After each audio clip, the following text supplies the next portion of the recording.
Code of light চ্যানেলে আপনাদের স্বাগত জানাই। আজ আমরা আধ্যাত্মিক জগতের এমন এক গভীর রহস্য উন্মোচন করতে যাচ্ছি যা সাধারণ মানুষের চিন্তার অতীত।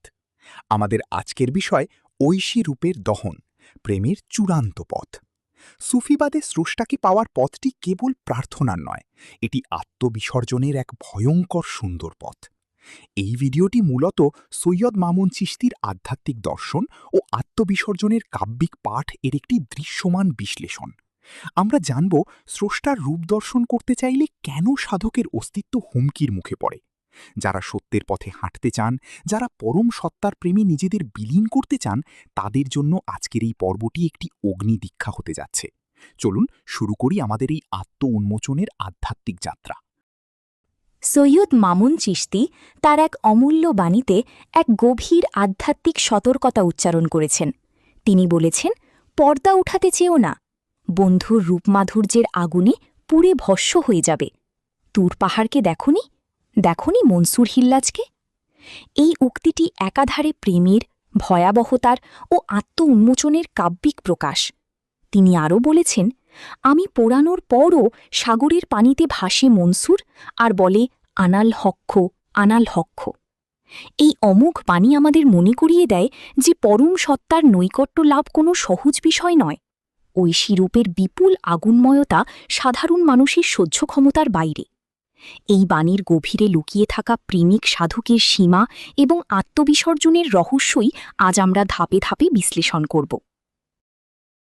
বাণীর শুরুতেই বলা হয়েছে, পর্দা ওঠাতে চেয়েও না।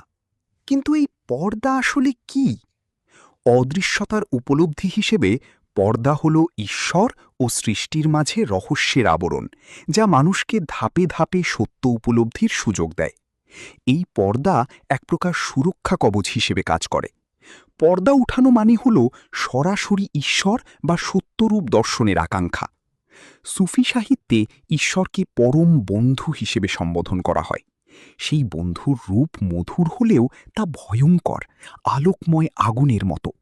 এই দুর্ধর্ষ রূপ সহ্য করার ক্ষমতা সাধারণ সাধক, প্রেমিক বা পথিকের থাকে না। তাই স্রষ্টা নিজ করুণায় এই রহস্যের আবরণ দিয়ে আমাদের সুরক্ষিত রেখেছেন। যদি কেউ প্রস্তুতি ছাড়া এই রূপ দর্শনের আকাঙ্ক্ষা করে, তবে তার পরিণতি কি হতে পারে? যদি কোনো অযোগ্য বা প্রস্তুতিহীন আত্মা পর্দা সরিয়ে সেই রূপ দেখার চেষ্টা করে, তবে সে দগ্ধ ও ভস্ম হয়ে যায়। তার অন্তর পুড়ে ছাই হয়ে যায় এবং চেতনাবোধ খুইয়ে সে পশুবৎ জ্ঞানহীন হয়ে পড়ে।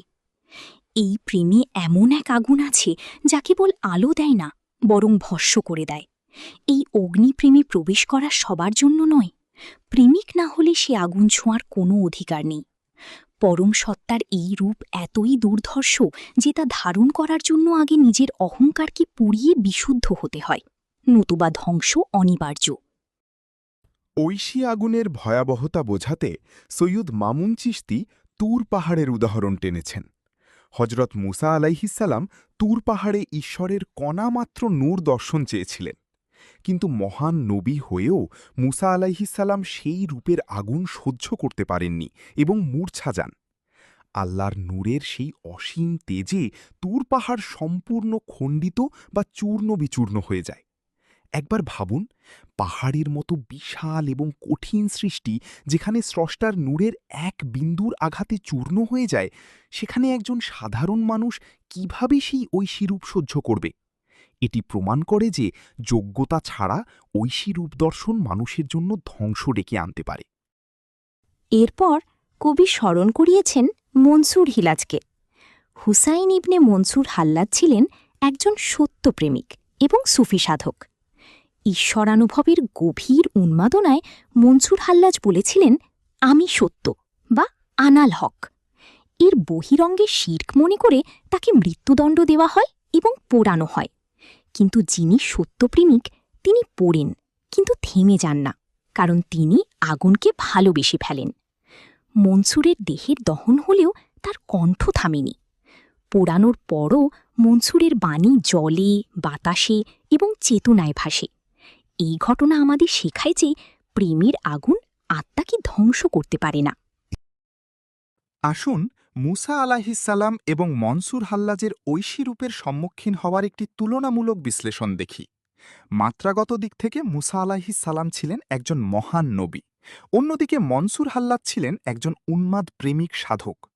মুসা আলাইহিসসালামের আকাঙ্ক্ষা ছিল ঈশ্বরের কণামাত্র নূর দর্শনের প্রার্থনা, কিন্তু মনসুর হাল্লাজের আকাঙ্ক্ষা ছিল ঈশ্বরের সাথে এক হয়ে যাওয়ার ঘোষণা বা আমিই সত্য বলা। এর ফলে ঐশী প্রতিক্রিয়া হিসেবে পাহাড়ে নূরের প্রকাশ ও আঘাত ঘটেছিল, আর মনসুরের ক্ষেত্রে পার্থিব আইনে মৃত্যুদণ্ড ও অগ্নিদহন হয়েছিল।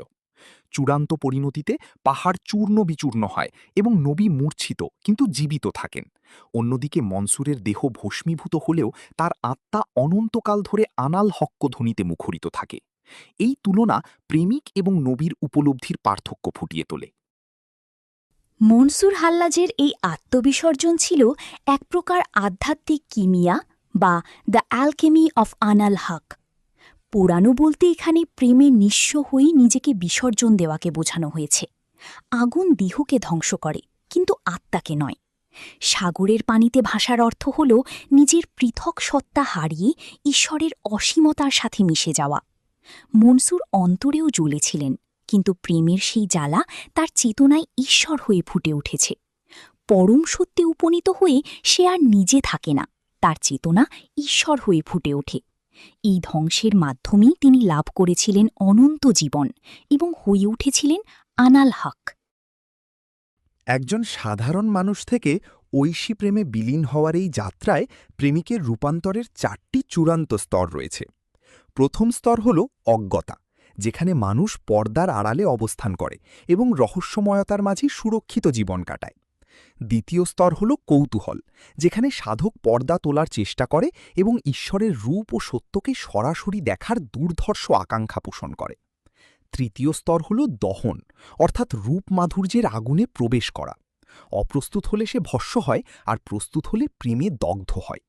সবশেষে আসে ফানা বা বাঁকা, যা হল সম্পূর্ণ আত্মলুপ্তি। এই স্তরে সাধক নিজের সত্তা হারিয়ে চিরস্থায়ী ঐশী উপস্থিতিতে পরিণত হয় বা আনাল হক্ক অর্জন করে। আমরা আমাদের আলোচনার একদম শেষ পর্যায়ে চলে এসেছি। মূল কথা হল, ঈশ্বরের রূপ বা পরম সত্য দর্শন কোনো সাধারণ যাত্রা নয়, এটি আসলে ধ্বংসের আহ্বান। মানুষ যদি প্রস্তুতি ও যোগ্যতা ছাড়া সেই দর্শন চায়, তাহলে তা কেবল ধ্বংসই ডেকে আনতে পারে। কিন্তু কেউ যদি মনসুরের মতো প্রেমে নিঃস্ব হয়ে আত্মবিসর্জন দিতে পারে, তাহলে দহন আর মৃত্যু কাউকে থামাতে পারে না। কারণ তখন সাধক আর নিজে থাকে না, সে নিজেই হয়ে ওঠে চিরন্তন সত্য। কোড অফ লাইটের আজকের এই পর্বটি যদি আপনার আত্মাকে নাড়া দিয়ে থাকে, তবে ভিডিওটি লাইক করুন এবং আধ্যাত্মিক পিপাসুদের সাথে শেয়ার করুন।